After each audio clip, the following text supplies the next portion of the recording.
ఎంతో మంది యువ కళాకారులను ఎస్పీ బాలసుబ్రహ్మణ్యం తయారు చేశారని గుర్తు చేశారు మాజీ ఉపరాష్ట్రపతి వెంకయ్యనాయుడు. రవీంద్ర భారతిలో ఎస్పీ బాలసుబ్రహ్మణ్యం కాంస్య విగ్రహాన్ని ఆయన ఆవిష్కరించారు. ఈ కార్యక్రమానికి మంత్రి శ్రీధర్ బాబు, బీజేపీ నేతలు హాజరయ్యారు. బాలసుబ్రహ్మణ్యం విగ్రహం తెలుగువారందరికీ గర్వకారణమన్నారు దత్తాత్రేయ. ప్రపంచ స్థాయిలో నిలిచిపోయే వ్యక్తి బాలసుబ్రహ్మణ్యమని కొనియాడారు మంత్రి శ్రీధర్ బాబు. చాలా భాషల్లో పాటలు పాడి ప్రపంచ వ్యాప్తంగా గుర్తింపు పొందిన వ్యక్తి బాలసుబ్రహ్మణ్యమని అన్నారు బీజేపీ చీఫ్ రామచంద్రరావు. తెలంగాణ రాష్ట్రాన్ని టీజీ అని, ఆంధ్ర రాష్ట్రాన్ని ఏపీ అని, ఆ తర్వాత బాలు గారిని ఎస్పీబీ అని ఇలా పిలవకూడదు. పూర్తి పేరుతో పిలవాలా, లేకపోతే కనీసం ఎస్పీ బాలసుబ్రహ్మణ్యం గారిని పిలవాలి. అప్పుడే మనం వారికి నిజమైన గౌరవం అవుతుంది. ఎందుకంటే ఈ మధ్యకాలంలో నేను వెళ్ళిన దగ్గరంతా చూస్తున్నాను, పేర్లన్నీ మార్చి పొట్టి పొట్టి మాటలు. చిన్నప్పుడు ఇంట్లో చిన్నపిల్లలు మనం ఏదో అంటుంటాం, ఆ పేరు నాని కానీ అని. కానీ పెద్ద అయిన తర్వాత పూర్తిగా పేరుతో పిలవాలి. ఆ సికింద్రాబాద్ పోతుంటే ఎంజీ రోడ్డు అని రాస్తుంది. ఏమో ఎంజీ రామచంద్ర మన ఊళ్ళో అంత పాపులర్ అంటే, కాదు సార్, మహాత్మా గాంధీ రోడ్డు అని చెప్పారు. మహాత్మా గాంధీ ఎంజీ అయిపోయాడు. పక్కన రోడ్డు పేరు SP road, Sardar Patel SP అయిపోయాడు. అందుకని దయచేసి బాలసుబ్రహ్మణ్యం గారిని పూర్తిగా మీరు శ్రీపతి పండితురాడ్డి బాలసుబ్రహ్మణ్యాన్ని పిలవలేకపోతే కనీసం ఎస్పీ బాలసుబ్రహ్మణ్యం గారిని పిలవండి. అప్పుడు బాగా గుర్తుంటుందని చెప్పి మీ అందరికి కూడా నేను సవినయంగా మనవి చేస్తున్నాను. మన భాషను మనం గౌరవించాలా, మన వాళ్ళని మనం గౌరవించుకోవాలా.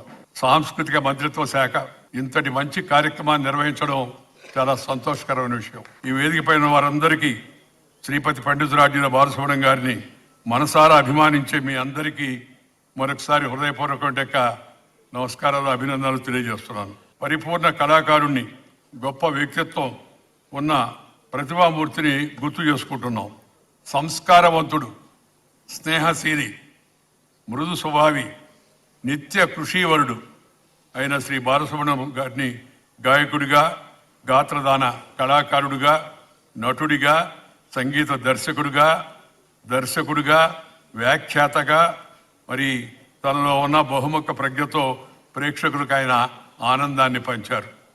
అలాంటి మహనీయుడి యొక్క విగ్రహాన్ని మనం ఈ కళాకేంద్రమైన రవీంద్ర భారతి ప్రాంగణంలో ఇవాళ ఆవిష్కరించుకోవడం, ఆవిష్కరణలో కూడా పక్కన ఆయన కన్నా ముందు దివికేగినటి యొక్క శ్రీ ఘంటసాల వెంకటేశ్వరరావు గారి విగ్రహం పక్కన పెట్టడం చాలా సముచితం అని చెప్పని, వారి కోరిక కూడా అదే అని చెప్పని నేను సందర్భంగా మనవి చేస్తున్నాను. ప్రతిష్టాత్మకమైనటువంటి ఈ కళా కేంద్రంలో ఎస్పీ బాలసుబ్రహ్మణ్యం గారి యొక్క విగ్రహాన్ని ఆవిష్కరింపజేసుకోవడం చాలా గొప్ప గౌరవమని, ఇది మన తెలుగు ప్రజలందరికీ చాలా కీర్తింపదగిందని, గౌరవింపదగిందని నేను మనసారా భావిస్తూ ఉన్నాను. వారు కేవలము గంధర్వ గాయకుడే కాదు, నటుడు, ఉత్తమమైనటువంటి ఒక సంగీత దర్శకుడు. ఈ మూడు గుణాలుండి అద్భుతమైనటువంటి ఒక దేదీపి మానసు తీసుకురావడం బాలసుబ్రహ్మణ్యం గారు చాలా గొప్ప గౌరవం. ఆయన మధురమైనటువంటి పాట ఎలా ఉండదో, ఆయన మాట, ఆయన ప్రేమ కూడా అదే విధంగా ఉందని నేను మనసారా భావించాను. అలాంటి ఉత్తమమైనటువంటి ఒక వ్యక్తి. ఆయన జీవితంలో 16 భాషల్లో 40,000 పాటలు రాసి సుమారుగా 50 సంవత్సరాల పాటు ఆయన యొక్క గొంతు పాటల రూపంలో మన తెలుగు ప్రజలకు, ప్రపంచంలో ఉన్న తెలుగు ప్రజలందరికీ కూడా మన భారతీయ సంస్కృతిని, భారతీయ విలువలని, ఆధ్యాత్మిక భావాల్ని ఉనికి పుచ్చుకొని చాలా స్పష్టంగా చెప్పినటువంటి పాట రూపంలో బాలసుబ్రహ్మణ్యం గారు. ఘంటసాల గారి తర్వాత ఆయనకు వారసుడుగా అతి గొప్ప పేరు చేసుకున్నటువంటి గొప్ప నాయకుడు బాలసుబ్రహ్మణ్యం గారని నేను మనసారా భావిస్తా ఉన్నాను. ఎస్పీ బాలసుబ్రహ్మణ్యం గారి అభిమానులు చాలా మంది ఈరోజు మొత్తం ప్రపంచంలోనే తెలుగు పాట కానీ 14 భాషలలో పాటలు పాడి ఈరోజు సంగీత ప్రపంచంలోనే రారాజుగా నిలిచి, పాటల పల్లెకిలో నెలరాజుగా, అమర గాయకుడిగా మన అందరి గుండెల్లో నిలిచిన ఎస్పీ బాలసుబ్రహ్మణ్యం గారు ఒక నటుడిగా, ఒక దర్శకుడిగా, డబ్బింగ్ కళాకారుడిగా కూడా బహుముఖ ప్రజ్ఞాశాలిగా మరి ప్రపంచంలో ఉన్న చాలా మందిని అలవరించారు. వారి అనేక దశాబ్దాలు ఈరోజు సంగీత ప్రపంచంలో రారాజుగా నిలిచి 40,000 పైచిలుకు పాటలు పాడి ప్రపంచ రికార్డు సృష్టించిన మహనీయుణ్ణి మనం అందరం కూడా అభిమానించాలి.